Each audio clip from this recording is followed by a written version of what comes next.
नमस्ते विद्यार्थियों। पिछले वीडियोज़ में अपन ने क्षितिज किताब में से पद्य खंड के 2 पाठ पढ़े थे। आज अपन गद्य खंड का पहला पाठ पढ़ेंगे। मुंशी प्रेमचंद। मुंशी प्रेमचंद का जीवन परिचय। प्रेमचंद का जन्म सन 1880 में बनारस के लमई गांव में हुआ था। उनका मूल नाम धनपत राय था। प्रेमचंद का बचपन अभाव में बीता और शिक्षा बीए तक ही हो पाई। उन्होंने शिक्षा विभाग में नौकरी की, परंतु असहयोग आंदोलन में सक्रिय भाग लेने के लिए सरकारी नौकरी से त्यागपत्र दे दिया और लेखन कार्य के प्रति पूरी तरह समर्पित हो गए। सन 1936 में इस महान कथाकार का देहांत हो गया। मुंशी प्रेमचंद कृषक समाज पर आधारित कहानियाँ लिखते थे। उनका जीवन गरीबी में बीता। प्रेमचंद की कहानियाँ मानसरोवर के 8 भागों में संकलित है। सेवा सदन, प्रेमाश्रम, रंगभूमि, कायाकल्प, निर्मला, गबन, कर्मभूमि, गोदान उनके प्रमुख उपन्यास है। उन्होंने हंस, जागरण, माधुरी आदि पत्रिकाओं का संपादन भी किया।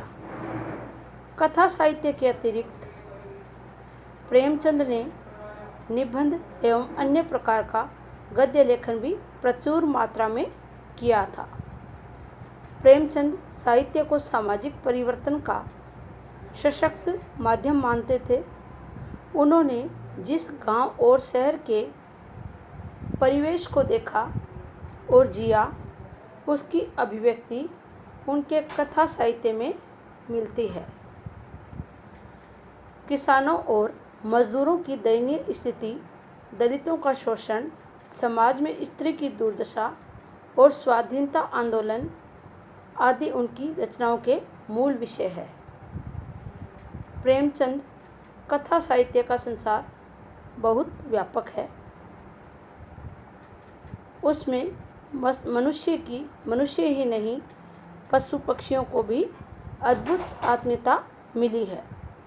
बड़ी से बड़ी बात को सरल भाषा में सीधे और संक्षेप में कहना प्रेमचंद के लेखन की प्रमुख विशेषता है।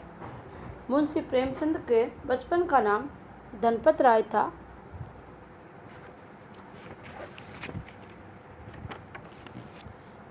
उनकी भाषा सरल, सजीव एवं मुहावरेदार है तथा उन्होंने लोक प्रचलित शब्दों का प्रयोग कुशलतापूर्वक किया है।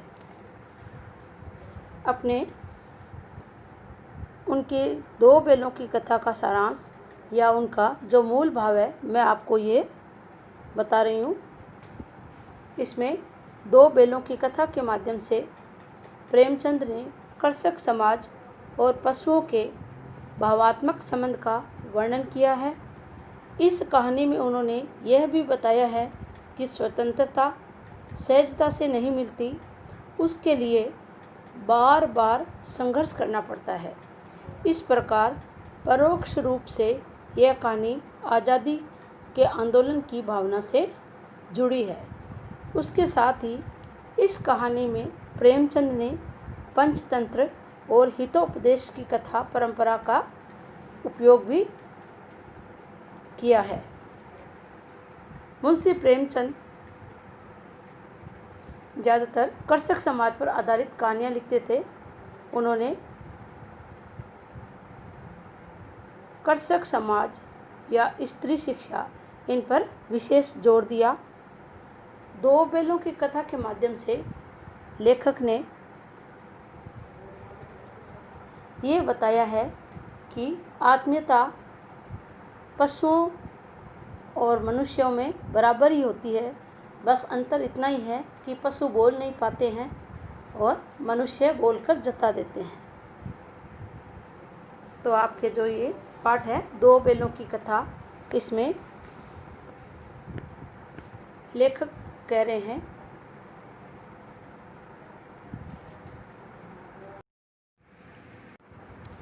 देखो, कोई भी पाठ पढ़ने से पहले उसके शब्दार्थ देख लेने चाहिए ताकि पाठ आसानी से समझ में आ सके। तो अपन ने पहले मुंशी प्रेमचंद का परिचय पढ़ा, फिर पाठ का सारांश उसके बारे में आपको बताया। अब मैं आपको कठिन शब्द बता रही हूँ। निरापद यानी सुरक्षित, पछाई यानी पालतू पशुओं की एक नस्ल, गोई यानी जोड़ी, कुलेल यानी क्रीड़ा, विषाद यानी उदासी, पराकाष्ठा अंतिम सीमा, पगहिया पशु बांधने की रस्सी, गटाव फुंदेदार रस्सी जो बैल आदि के गले में पहनाई जाती है, टिटकार यानी मुंह से निकलने वाला टिक टिक का शब्द, मसलत यानी हितकर, रगेदना खदेड़ना, साबिका यानी वास्ता या सरोकार, कांजी होश यानी मवेशी खाना जहाँ पशु रखे जाते हैं, रेवड़ यानी पशुओं का झुंड, थान पशुओं की बांधे जाने की जगह, उछा का मतलब होता है उत्सव या आनंद। आगे देखिए, ए लगाव, गणे यानी गणनीय या सम्मानित, सहिष्णुता सहनशीलता, निरापद यानी सुरक्षित।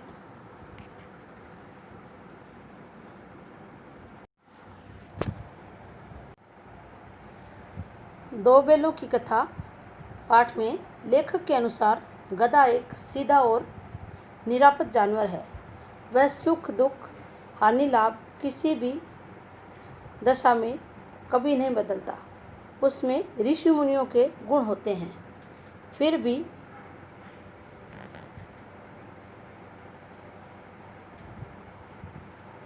भी आदमी उसे बेवकूफ़ कहता है।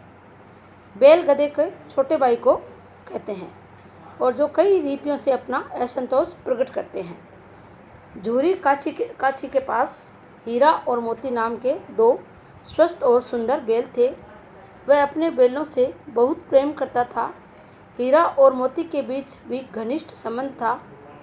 एक बार झूरी ने दोनों को अपने ससुराल के खेतों में काम करने के लिए भेज दिया। वहाँ उनसे खूब काम करवाया जाता था, लेकिन खाने को रूखा सूखा ही दिया जाता था। अतः दोनों रस्सी तुड़वाकर झूरी के पास भाग आए।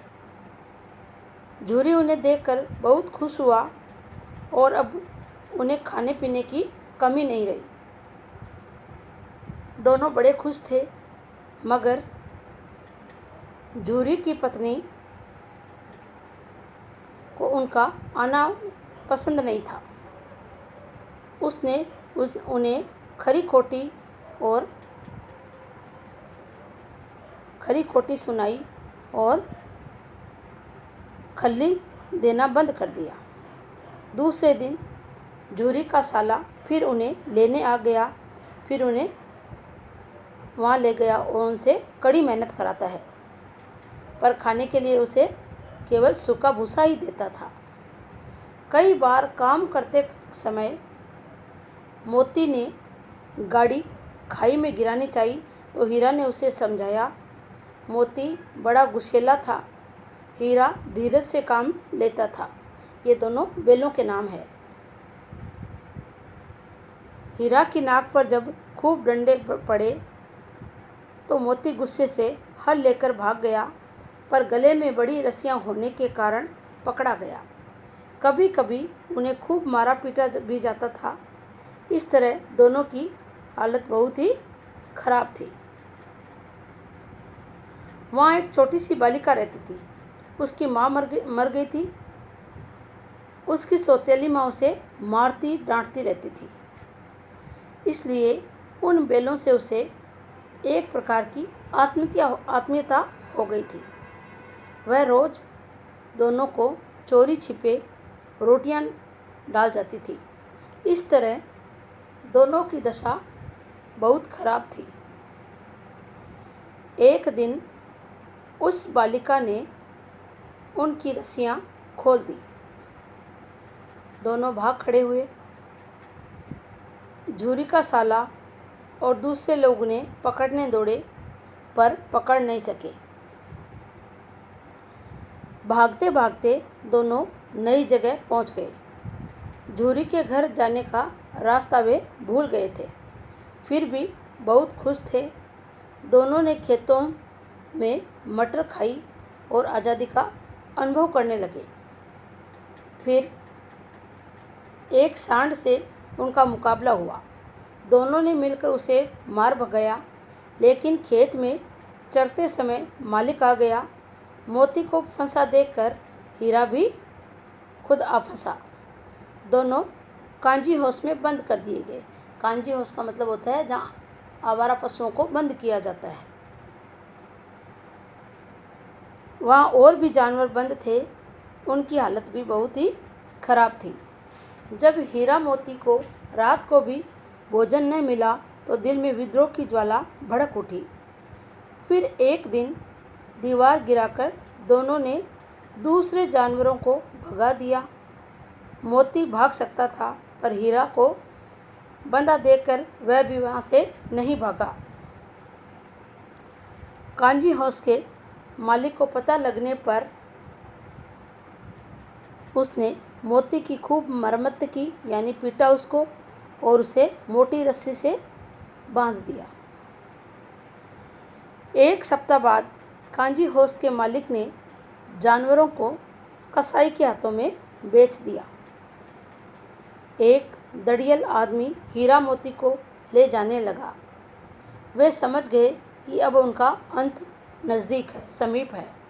चलते चलते अचानक उन्हें लगा कि वे परिचित राह पर आ गए हैं, यानी परिचित रास्ते पर चल रहे हैं। उनका घर नज़दीक आ गया था। दोनों उन्मत्त होकर, यानी खुश होकर उछलने लगे और दौड़ते हुए झूरी के द्वार पर आकर खड़े हो गए। झूरी ने देखा तो खुशी से फूला नहीं समाया। अचानक दड़ियल ने आकर बैलों की रस्सियां पकड़ ली। झूरी ने कहा उसके बैल हैं, पर दड़ियल जोर जबरदस्ती करने लगा। तभी मोती ने सींग चलाया और दड़ियल को दूर तक खदेड़ दिया, यानी मारा। थोड़ी देर बाद ही दोनों खुशी से खली भूसी खाते दिखाई पड़े। घर की मालकिन ने भी आकर दोनों को चूम लिया। ये आपके इस कथा का सारांश था। इसमें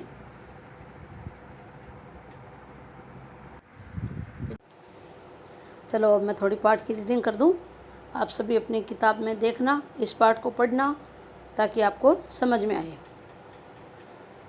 दो बैलों की कथा में देखो, जानवरों में गधा सबसे ज़्यादा बुद्धिहीन समझा जाता है। हम जब किसी आदमी को पहले दर्जे का बेवकूफ़ मानते हैं तो उसे गधा कहते हैं। गधा सचमुच बेवकूफ़ है, या उसके सीधेपन का, या उसे उसकी निरापद सहिष्णुता ने उसे यह पदवी दे रखी है, इसका निश्चय नहीं किया जा सकता। गाय सींग मारती है। ब्याही हुई गाय तो अनायास ही सिंगनी का रूप धारण कर लेती है। कुत्ता भी बहुत गरीब जानवर है, लेकिन कभी कभी उसे भी क्रोध आ ही जाता है। किंतु गधे को कभी क्रोध करते नहीं सुना न देखा। जितना चाहो गरीब को मारो, चाहे जैसी खराब सड़ी हुई घास सामने डाल दो, उसके चेहरे पर कभी असंतोष की छाया दिखाई नहीं देगी। वैशाख में चाहे एक आध बार कुलेल कर लेता हो, कुलेल का मतलब होता है क्रीड़ा करना, खेलना, पर हमने तो उसे कभी खुश होते नहीं देखा। उसके चेहरे पर एक विषाद स्थायी रूप से छाया रहता है। विषाद का मतलब होता है उदासी। सुख दुख हानि लाभ किसी भी दशा में उसे बदलते नहीं देखा। ऋषियों मुनियों के जितने गुण हैं वे सभी उसमें पराकाष्ठा को पहुंच गए हैं, पर आदमी उसे पागल कहता है। सद्गुणों का इतना अनादर कहीं नहीं देखा। कदाचित सीधापन संसार के लिए उपयुक्त नहीं है। देखिए ना, भारतवासियों की अफ्रीका में क्या दुर्दशा हो रही है। क्यों अमेरिका में उन्हें घुसने नहीं दिया जा रहा है। बेचारे शराब नहीं पीते, 4 पैसे कुछ समय के लिए बचा कर रखते हैं, जी तोड़कर काम करते हैं, किसी से लड़ाई झगड़ा नहीं करते, 4 बातें सुनकर गम खा जाते हैं अर्थात चुप रहते हैं, फिर भी बदनाम है। कहा जाता है वे जीवन के आदर्श को नीचा करते हैं। अगर वे भी ईंट का जवाब पत्थर से देना सीख जाते तो शायद सभ्य कहलाने लगते। जापान की मिसाल सामने है। एक ही विजय ने उसे संसार की सभ्य जातियों में सम्मानित कर दिया या बना दिया। गण्य का मतलब होता है सम्मानित करना या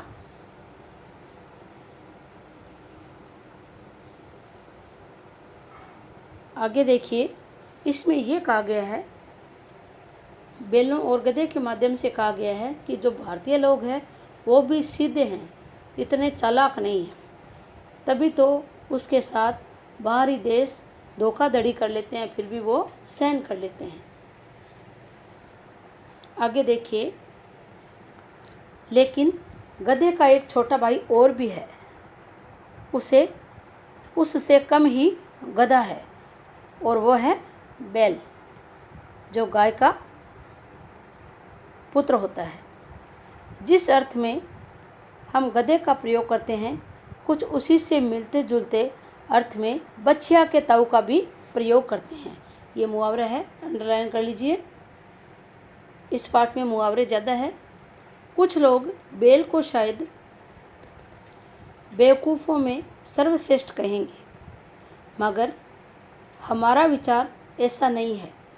बैल कभी कभी मारता भी है, कभी कभी अड़ियल बैल भी देखने में आता है, और भी कई रीतियों से अपना असंतोष प्रकट कर देता है। अतः उसका स्थान गधे से नीचा है। इसी में आपके झूरी नाम का एक आदमी है, उसके 2 बैल हैं, उसकी कथा है। देखिए, उसमें कहा है, झूरी काछी के दोनों बैलों के नाम थे हीरा और मोती। दोनों पछाई जाति के थे, देखने में सुंदर, काम में चौकस, दिल में ऊंचे। बहुत दिनों साथ रहते रहते दोनों में भाईचारा हो गया था, अर्थात उनमें प्रेम बढ़ गया था। दोनों आमने सामने या आसपास बैठे हुए एक दूसरे से मूक भाषा में, यानी बिना बोले, मूक का मतलब होता है मौन भाषा में, मूक भाषा में विचार विनिमय करते थे, यानी अपनी बातों का आदान प्रदान करते थे। एक दूसरे के मन की बात कैसे समझ जाता था हम नहीं कह सकते। अवश्य ही उनमें कोई ऐसी गुप्त शक्ति थी जिससे जीवों में श्रेष्ठता का दावा करने वाला मनुष्य वंचित है। दोनों एक दूसरे को चाट कर और सूंघ कर अपना अपना प्रेम प्रकट करते। कभी कभी दोनों सींग भी मिला लिया करते थे। विग्रह के नाते से ही नहीं, केवल विनोद के भाव से। विग्रह का मतलब होता है अलग होना, विनोद का मतलब होता है प्रेम से, आत्मीयता के भाव से, जैसे दोस्तों में घनिष्ठता होती है। धोल दप्पा होने लगता है। इसके बिना दोस्ती कुछ फुसफुसी, कुछ हल्की सी रहती है, जिस पर ज़्यादा विश्वास नहीं किया जा सकता। जिस वक्त ये दोनों बैल हल या गाड़ी में जोत दिए जाते और गर्दन हिला हिला कर चलते, उस वक्त हर एक की यही चेष्टा होती थी कि ज़्यादा से ज़्यादा बोझ मेरी ही गर्दन पर रहे। दिन भर के बाद दोपहर या शाम को दोनों खुलते तो एक दूसरे को चाट चूट कर अपनी थकान मिटा लिया करते थे। नांद में खल्ली भूसा पड़ जाने के बाद, नांद का मतलब होता है एक प्रकार से गाय भैंसों के चढ़ने का पात्र, उसको नांद कहते हैं। नांद में खल्ली भूसा पड़ जाने के बाद दोनों साथ उठते, साथ नांद में मुंह डालते और साथ ही बैठते थे। एक मुंह हटा लेता तो दूसरा भी हटा लेता था। संयोग की बात, झूरी ने एक बार गोई को ससुराल भेज दिया। बैलों को क्या मालूम वे क्यों भेजे जा रहे हैं। समझे मालिक ने हमें बेच दिया। अपना यूँ बेचा जाना उन्हें अच्छा लगा या बुरा कौन जाने, पर झूरी के साले गया को घर तक गोई ले जाने में दांतों पसीना आ गया। पीछे से हाँकता तो दोनों दाएं बाएं भागते, पगिया पकड़कर आगे से खींचता तो दोनों पीछे का जोर लगाते, मारता तो दोनों सींग नीचे करके पुकारते। अगर ईश्वर ने उन्हें वाणी दी होती तो झूरी से पूछते, तुम हम गरीबों को क्यों निकाल रहे हो? हमने तो तुम्हारी सेवा करने में कोई कसर नहीं उठा रखी। अगर इतनी मेहनत से काम न चलता था तो काम ले लेते, हमें तो तुम्हारी चाकरी में मर जाना कबूल था, यानी मंजूर था। हमने कभी दाने चारे की शिकायत नहीं की, तुमने जो खिलाया वह सिर झुकाकर खा लिया। फिर तुमने हमें इस जालिम के हाथ क्यों बेच दिया? धन्यवाद। अगला पाठ का जो भाग है हम अगले वीडियो में पढ़ेंगे। इसमें मुहावरेदार भाषा है और लेखक मुंशी प्रेमचंद जी उर्दू शब्दों का ज़्यादातर प्रयोग करते हैं।